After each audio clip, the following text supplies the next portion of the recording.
Warm greetings, Dr. Vitor and dear classmates. I am Cheryl Angeli Ocampo along with my group mates Alexa Amparo, Alicia Eusebio, Erlyn Ganga, and Rainy Abaricia.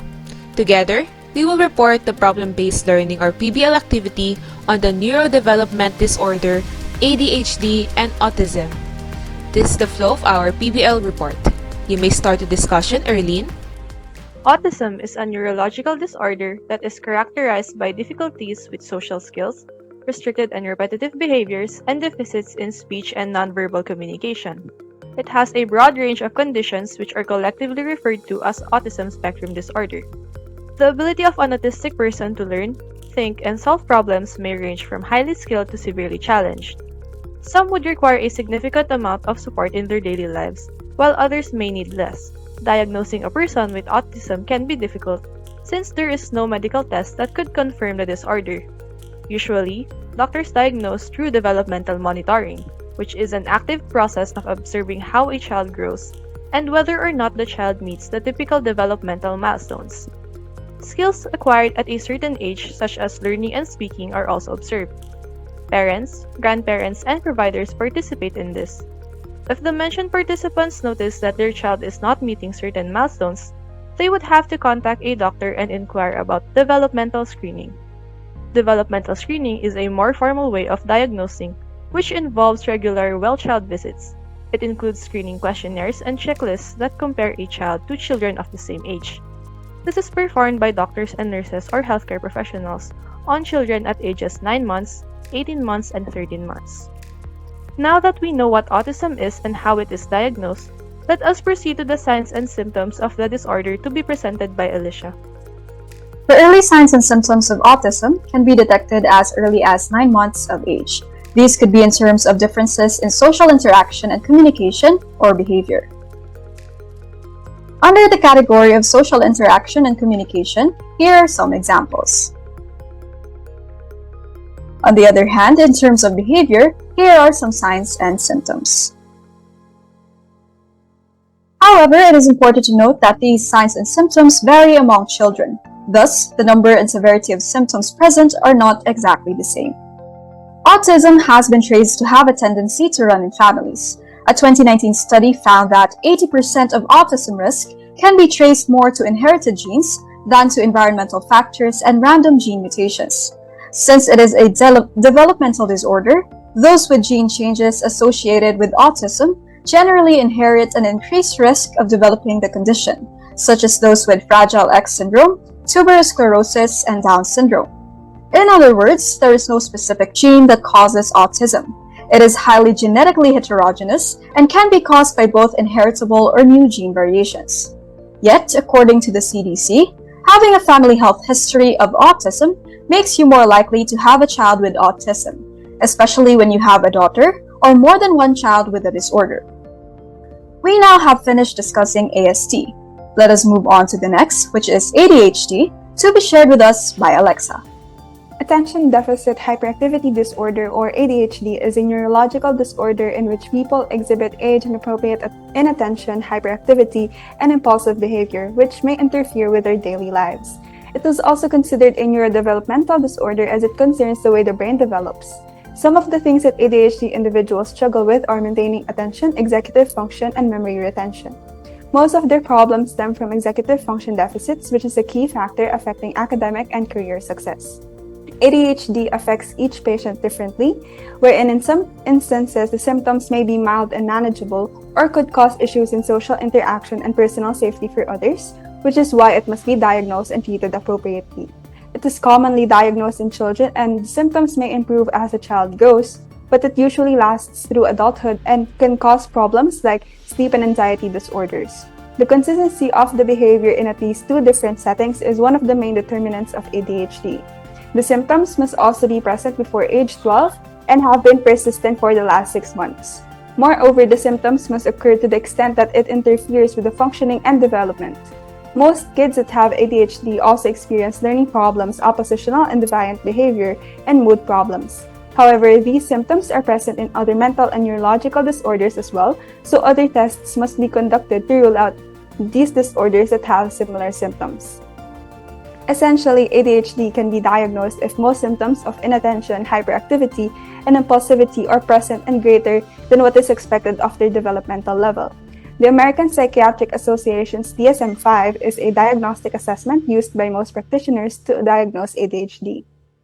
The three presentations listed by the DSM-5 are predominantly inattentive, predominantly hyperactive or impulsive, and combined. Clinicians must also identify the severity of ADHD into three types: mild, moderate, or severe. For children, they must have more than 6 of the symptoms listed under any of the presentations. Meanwhile, adolescents at 17 and older and adults should show at least 5 of the symptoms, as it may appear differently as one ages. Having talked about the overview of ADHD and its diagnosis, Rainey will now give us a more in-depth discussion about its signs and symptoms. Symptoms of ADHD are categorized into three subtypes, namely predominantly inattentive, predominantly hyperactive or impulsive, and combined. Predominantly inattentive includes behaviors related to a person's inability to keep their focus on their task. Contrarily, predominantly hyperactive or impulsive, which is the least common type of ADHD, includes behaviors associated with a person's inability to keep still, and behaviors that show impulsiveness. The last and most common type of ADHD is the combined type. The signs and symptoms of predominantly hyperactive type of ADHD may include the persistent pattern of the presented behaviors. Meanwhile, for the predominantly hyperactive or impulsive type, here are some of the signs and symptoms. ADHD is caused by a combination of different environmental factors and genes, wherein some researchers suggest that gene is the largest factor for ADHD, meaning this could be passed down. Research also shows that a person diagnosed with ADHD has a different brain structure compared to a person's normal brain. A person with ADHD has either a duplicated or missing small pieces of DNA in their brain, which can also be linked to autism and schizophrenia. In other cases, they have thinner tissues in areas of the brain associated with attention. However, as the person ages, this area may grow thicker and symptoms of ADHD may be less severe. Neurotransmitters might also play a role in ADHD, specifically the varying levels of dopamine and norepinephrine. Now that we have finished discussing autism and ADHD, let us now proceed to their possible treatments and differences, which will be discussed by Cheryl. Here are common autism treatments. An example is applied behavior analysis, or ABA, a treatment that helps in understanding the connection between behaviors and consequences, consisting of goals with positive reinforcement with repetitive learning trials. Early Start Denver Model, or ESDM, is an ABA-based approach that works best for 12 to 48-month-olds, fostering positive social interaction while also improving communication and cognitive skills, centralizing natural play and joint activities with therapists and parents. Also adhering to ABA practices, Pivotal Response Treatment, or PRT, focuses on broader areas such as motivation, self-management, response to multiple cues, and social interaction initiation, improving social skills and communication. Additionally, other interventions include speech-language therapy, physical therapy, nutritional therapy, and finally, cognitive behavior therapy. Medications treat the symptoms such as irritability and repetitive behavior. Despite having no cure for ADHD, those who have it can experience mental health recovery to achieve independence, healthy interdependence, hope, and personal satisfaction. Rehabilitation is best characterized as ongoing ADHD symptom management. Long-term interventions are frequently needed to treat ADHD. Depending on the age of the person with ADHD, this all-encompassing treatment strategy, which is called multimodal. Children who are taking medication for their ADHD symptoms can better regulate their behaviors through stimulants, with a quick effect of 70 to 80% reduced symptoms. To add, some tips for parent education and support include creating a routine, managing distractions, and so on. Effective discipline is also important. Instead of scolding or spanking, use effective directions, timeouts, or removal of privileges as consequences for their inappropriate behavior. Medications that were successful for children are used for adults with ADHD.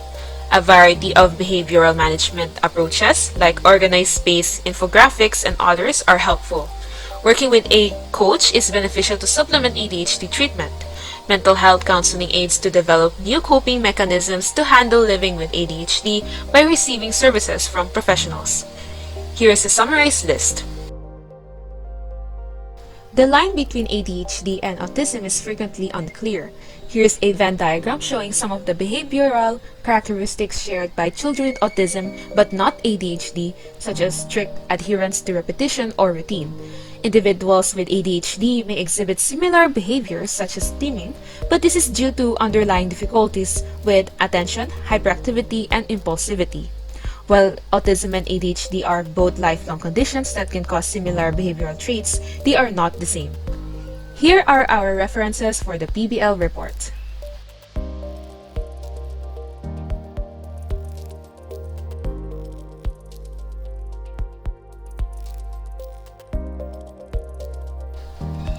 Thank you everyone for listening. We hope that you are enlightened by our report and may you all continue to live in curiosity.